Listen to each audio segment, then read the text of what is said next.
I Núñez Brat, director del secretari Bernat Mascons Turull, el dia 17 d'octubre de 2012 i després de valorar els 29 condicionals presentats. Ha formulat el veredicte següent. Primer, confirmar que tots els treballs presentats reuneixen els requisits exigits en les bases del premi. Segon, valorades totes les obres prèviament llegides pels membres del jurat, s'acorda per a guanyador del Premi Literari Jaume Mascons i Font de l'any 2012 i de la seva 11a convocatòria l'Encarnació del Poder, de Pere Josep Palou Mas. Tercer, el jurat vol agrair a tots els autors i les autores que s'han presentat a aquest certamen que encoratjar-los a continuar escrivint obres d'humor i sang. Esteve Plantada, Marina Martori, Ramon Vila, Francesc Angelats, Núñez Brat i Bernat Mascons Turull, Granollers, 17 d'octubre del 2012.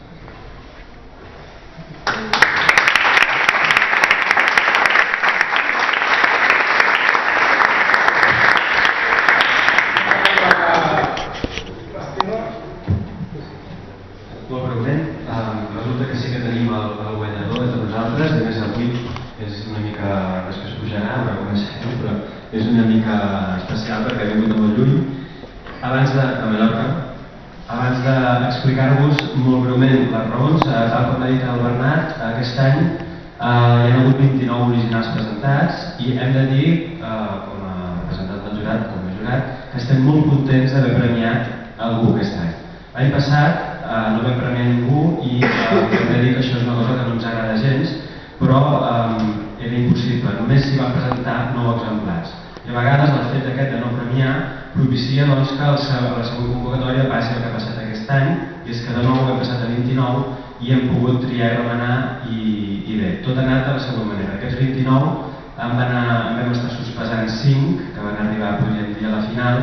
D'aquests 5 realment vam estar considerant fins al darrer moment 2 exemplars i el que ha guanyat és el del Pere Josep Palou, que porta un títol potser provisional de l'Encarnació del Poder. Només dir, després si de cas l'autor que vingui cap a la taula i que ens expliqui 4 coses, que l'hem premiat perquè té un llenguatge molt actual, perquè és molt actual el tema, perquè durant tot el relat l'autor té posat un peu a la realitat gairebé immediata. De fet, abans parlava, em deia que no tenia gaire mèrit perquè gairebé que li venia dictat per la realitat, tots els diàlegs que hi havia, les situacions. A banda d'això, realment hem volgut destacar aquesta narrativitat tan bona que té el llibre i la pulcritud en el llenguatge. I a més, a banda de tot això, un punt també d'ironia i de mala llet que espero que ens agradi a tots. I res més, si vol pujar al premiat.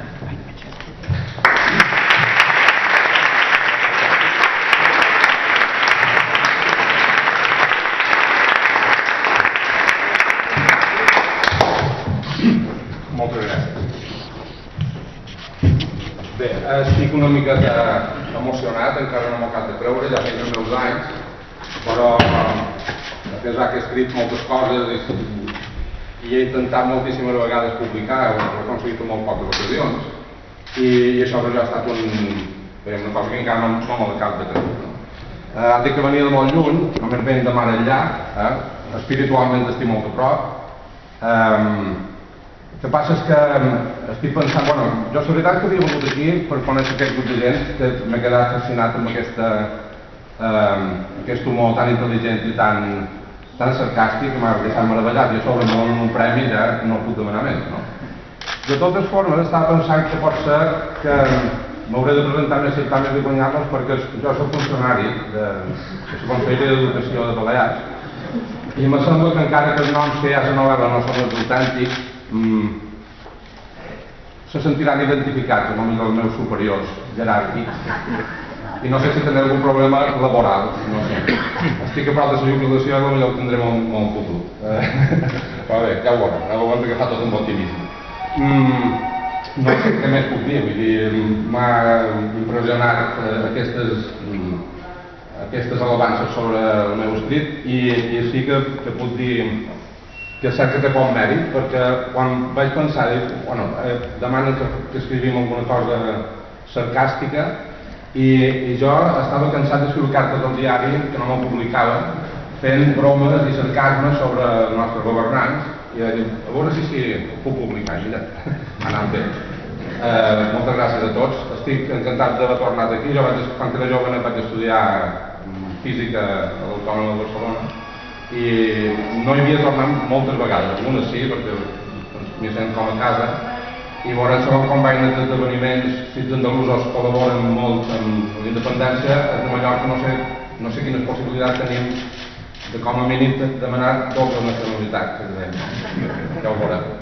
Moltíssimes gràcies, no sé que no estic acostumat a parlar.